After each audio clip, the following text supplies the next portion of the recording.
L'épreuve la plus difficile que j'ai dû faire face dans ma vie, c'est le harcèlement. Ça a été vraiment quelque chose de très difficile, de voir que tout le monde te pointait du doigt.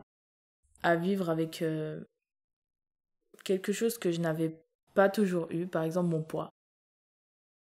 J'avais jamais eu ça jusqu'à l'âge de mes 10 ans. Et de vivre avec et qu'on me le rappelle tous les jours, en fait, ça m'a... J'ai beaucoup été déprimée et j'ai eu une déprime de 3 ans à cause de ça. Quand on m'a trahi, mais vraiment. Et ça m'a rendu très, très triste. Et puis, c'est pour ça que je suis parti pendant 2 mois dans le sud. Le premier garçon avec qui je sortais réellement et tout, on était bien ensemble. Et en fait, j'ai appris qu'il m'avait trompée.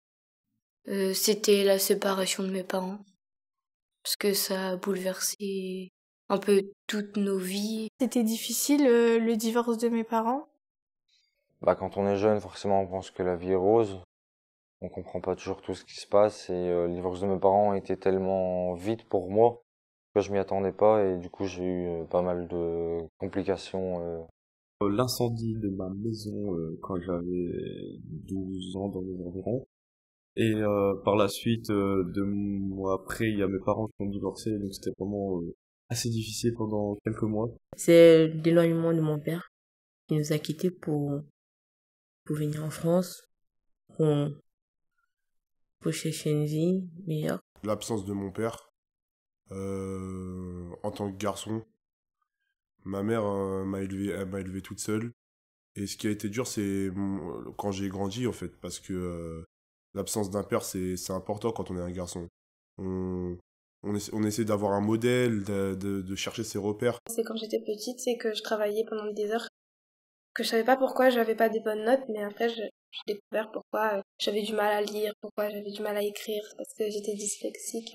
Le changement de collège, parce que, en gros, mon ancien collège m'a poussé vers la porte. Là, c'était du jour au lendemain, on m'a dit, ouais, vaut mieux que tu partes vu tes bêtises et ta moyenne en ce moment. Ma rentrée à JL, parce que j'ai dû quitter tous mes amis, toute ma famille.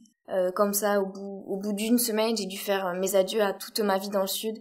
Quand on m'a annoncé que ma grand-mère avait un cancer du sein. C'est la mort d'un ami.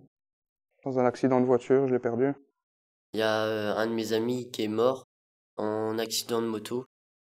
Un ami, du coup, enfin, un peu plus qu'un ami, mais peu importe, est tombé malade et ça a été très très dur à vivre au quotidien. Comme si on était inutile sur le coup, quoi. Donc ouais, ça a été très très dur. Très très dur. Perdre 2 êtres chers. Voilà. Et c'est quelque chose que j'aime vraiment. Enfin, c'est pas vraiment récent, mais c'est quelque chose dont j'aime pas vraiment parler, en fait. Après la mort de mon père, avec tous les problèmes que j'ai avec ma famille et tout, c'était vraiment ça le problème le plus difficile que j'ai dû surpasser, quoi. C'était vraiment très très dur. À cet âge-là, j'avais 8 ans. Je pense que j'ai pas encore assez vécu pour savoir l'épreuve la plus difficile.